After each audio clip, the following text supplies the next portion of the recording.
Good morning, Liverpool fans. Calling you from Boston, Massachusetts, here in the USA.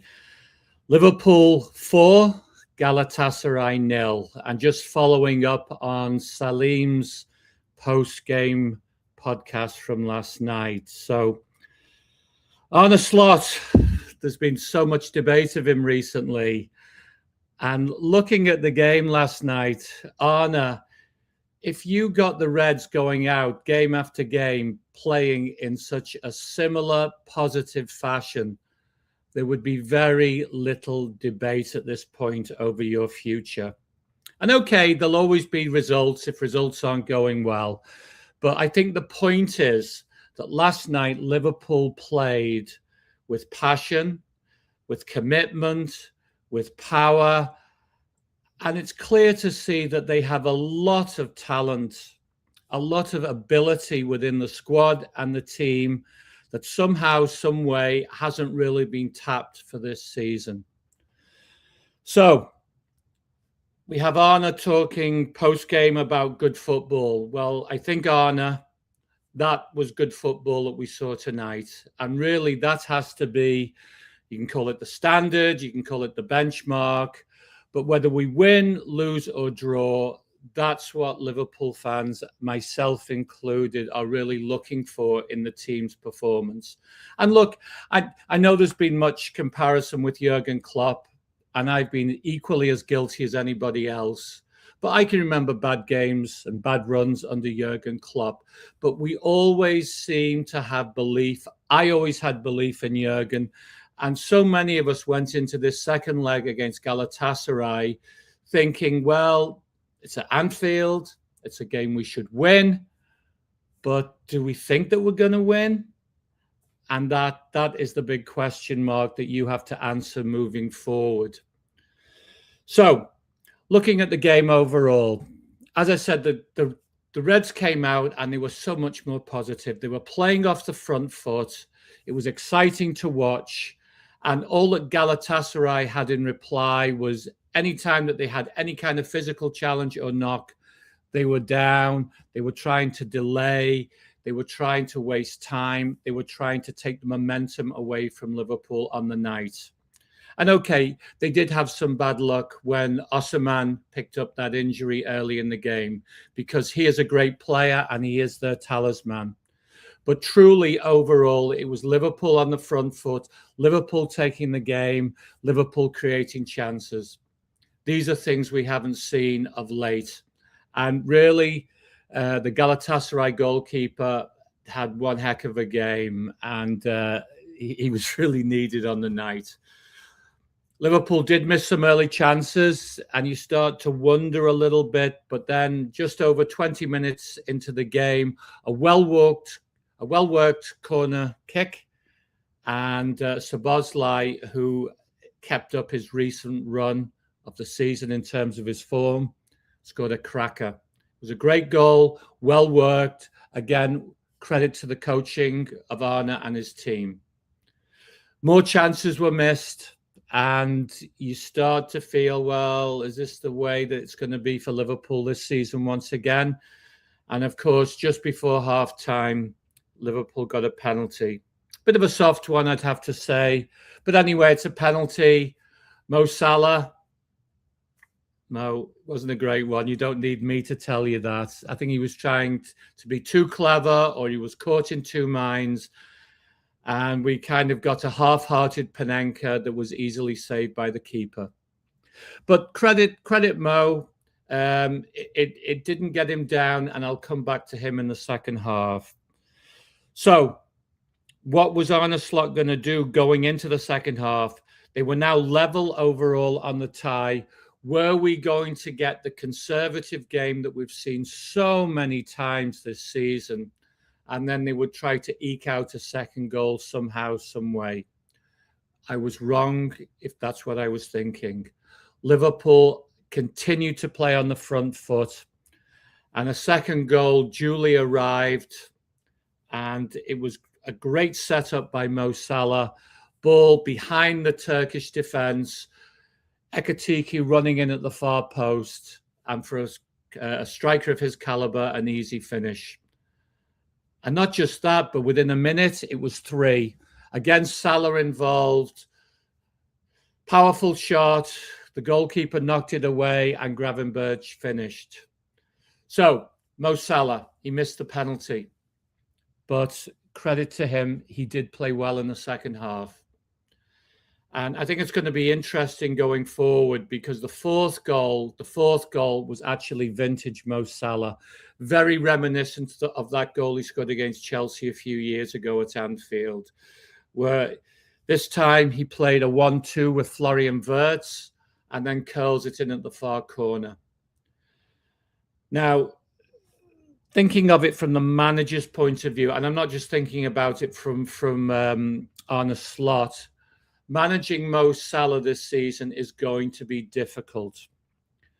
Clearly, he's not at the level he's been at previous seasons. However, he is a great player, and we do see flashes of brilliance.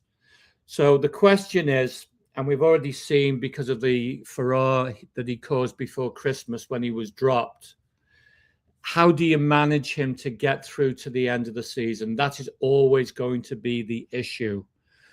So last night you can say, well, Galatasaray were defeated and Salah was in his pomp. He was running wild. But was that partly to do with the formation? Now, we got something that was similar to the box midfield, with Salah playing more centrally with Ekitike. And then you have behind them, you have Florian Wirtz and you have Dominic Szoboszlai, who are both high work rate.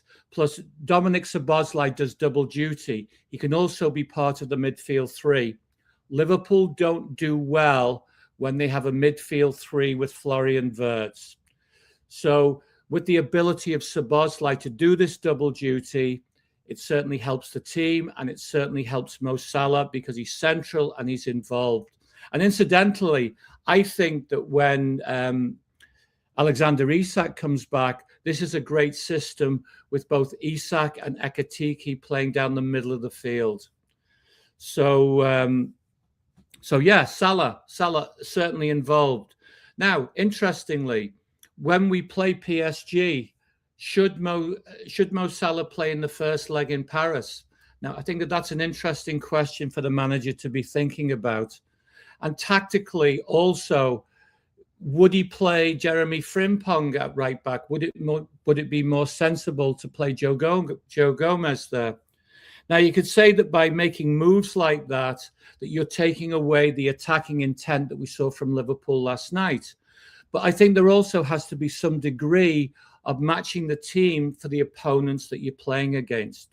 And everybody knows that PSG are dynamic up front. They have attacking options, 3 players up front that are dangerous, fast.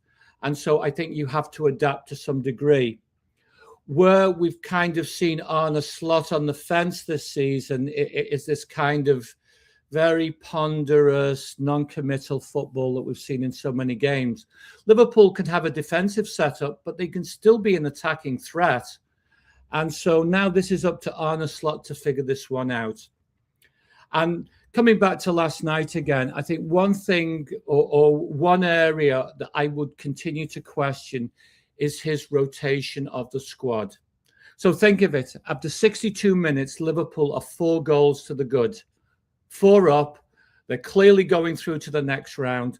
Isn't that when he should really substitute? And okay, he brought on Curtis Jones a few minutes later. And then there was Gakpo. But he brings on 3 players in the 89th minute. I mean, really, I see a lot of Liverpool fans talking about Trey Nione and what a good player he is. Now, the only games that I've seen him play with the first team truly for 90 minutes have been the FA Cup game last year against Plymouth Argyle and then the League Cup game against Crystal Palace this year, both of which were very difficult games for Liverpool. So how can you measure the ability of Trey Nione? I've watched him play with the reserve team and everything. I've watched him play with the under-18s. He looks like a good player. But we've not really seen him play with the first team. I mean, playing another 3 or 4 minutes last night, I don't know how Liverpool fans can really get an impression of him playing at first team level. I think that Arne can be rotating and giving more minutes because it involves the squad better. So he goes into the game at the weekend against Brighton. Does he decide to play the same team that played tonight, or sorry, last night against Galatasaray, because it gives continuity? Or should he bring in players like Curtis Jones, Andy Robertson, maybe start Cody Gakpo to get them all involved game to game? Because ultimately, if he's going to chase trophies or goals on multiple fronts, he's going to have to master this part of the game, certainly in the English Premier League. And then going even further, after Brighton, we have the international break. So after the break, how about this for a tough assignment? The early game, Saturday, Manchester City FA Cup. Following that, the following, I'm not sure if it's Tuesday or Wednesday, against PSG. And that'll be the second leg of the... No, sorry. That'll be the first leg of the Champions League. That's in Paris. So that's a tough assignment. So, for example, Alexis McAllister, he's going to be playing in South America for Argentina. Should he play Curtis Jones against Manchester City? Would that make sense? And then just very simple tactical tweaks. Rio and Jeremy Frimpong, bringing them off the bench as impact subs in the wide areas.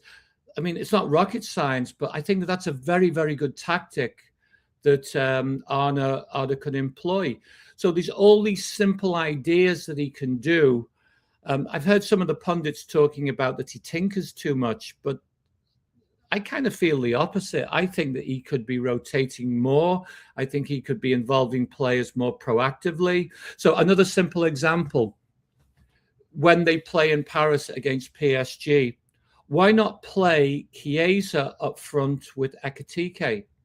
And the thought is here, you know that Chiesa is going to go out, he's going to give it 100%, he's going to work hard, he's going to pressure the French defenders.